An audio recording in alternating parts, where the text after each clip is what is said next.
Welcome back. This is part 21 of Kin in Line. I'm still obviously stuck in the army, and here we have a corporal.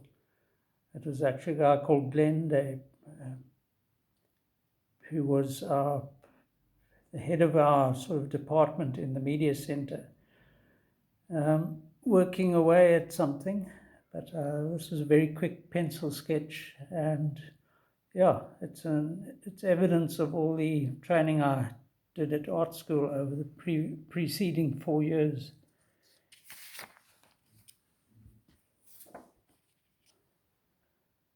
This is all part of a proposed book I was going to try and bring out on my army drawings. So here we have, also in the media center, we have two chaps sort of at work or just lazing around. I think that's my friend Sol Skolny with a huge eye.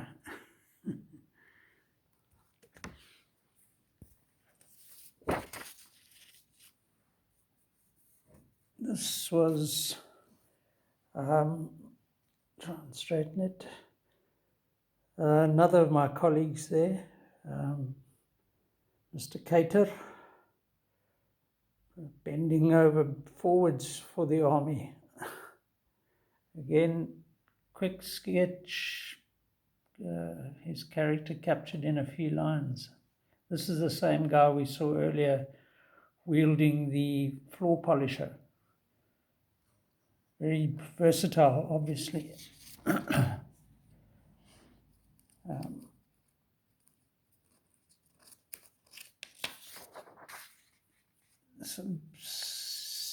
Some serious foxing occurred here, unfortunately. But this is another of my colleagues. I forget his name.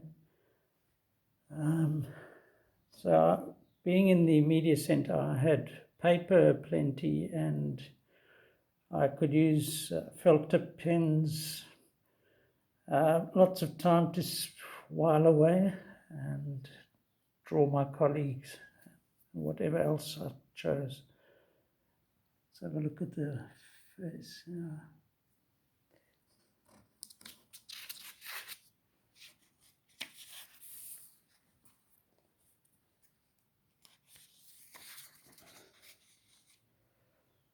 And here's Solly again. Wish I'd got his surname, because he was quite a character. He certainly didn't let the army get him down, considering he was not one of your big macho men. Yeah. But again, just drawing for the sake of drawing and capturing somebody with a few lines. And that's what it's all about for me.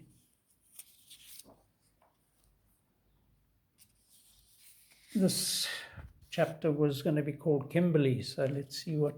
No, that's not there. Oh, yes, here we go.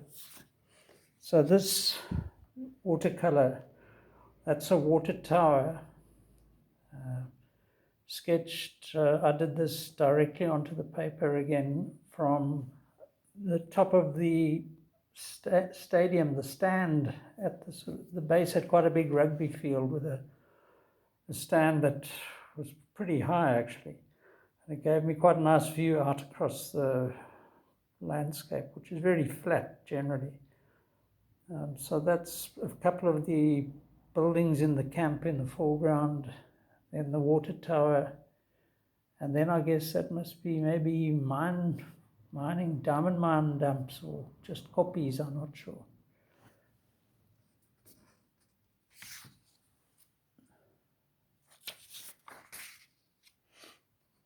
So yeah, this captures just how flat the area is, and I see there's a few little shacks or whatever in the veld.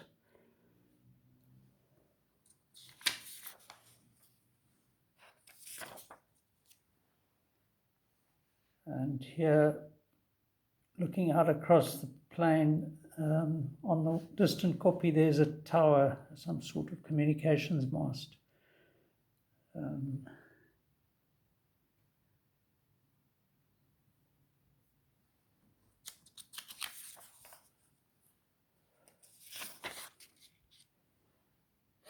thing with this semi-desert is that when there is rain or whatever, just on the edge of little ravines and stuff, you do get this burgeoning of growth, and I think this must have happened here because suddenly there's this outcrop of vegetation.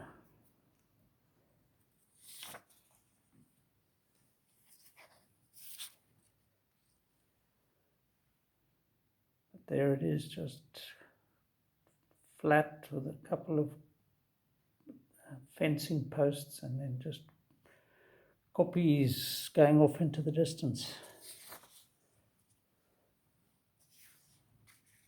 This probably was also done when I was up on the top of that stand in the stadium, looking out across the veld and thinking of home and looking out over the sea, In fact,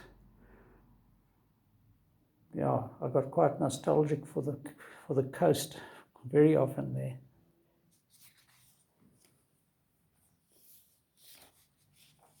This little chapter was going to be called Going on Pass. Weekend pass lasted, I think, from the Thursday evening till the Sunday night.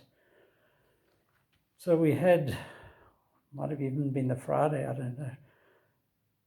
Yeah, so we only had a couple of days, and I mean, to get back from Kimberley to East London was an 8-hour trek by car, so you could count on 12 hours maybe to hitchhike, which I did mainly. And this guy was sketched at the Bonsall Hotel in the Hobnob pub, which was a sort of ladies' bar. In those days, there were men's bars, and then the women were allowed into these sort of mixed, more civilized areas. And here's the classic cigarette I think the cigarettes were still allowed in those days, and a little glass of something, and even a bottle of water just hidden behind that pillar.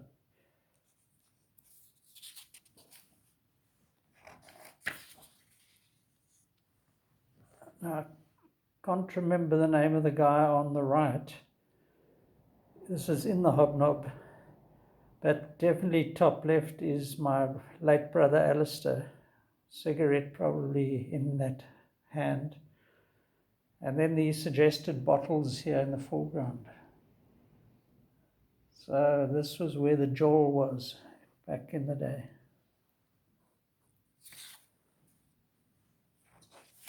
At the same time, we had the barman.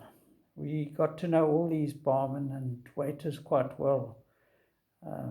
So very quick sketch again, just using felt tip pen and capturing the essence of the guy.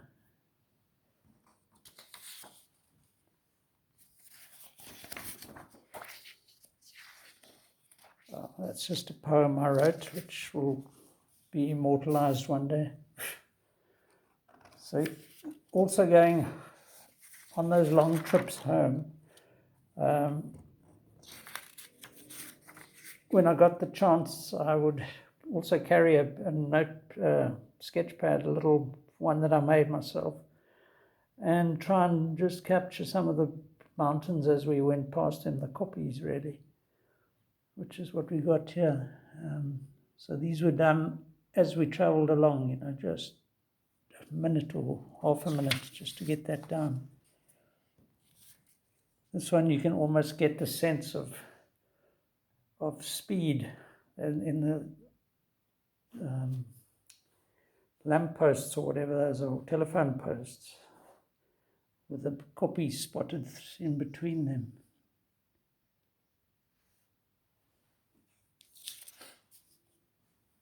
On one occasion I didn't have paper, but somebody else had an old Afrikaans newspaper, and I drew this on the page of the old report or something. Sun was going down and the koppies were starting to be silhouetted.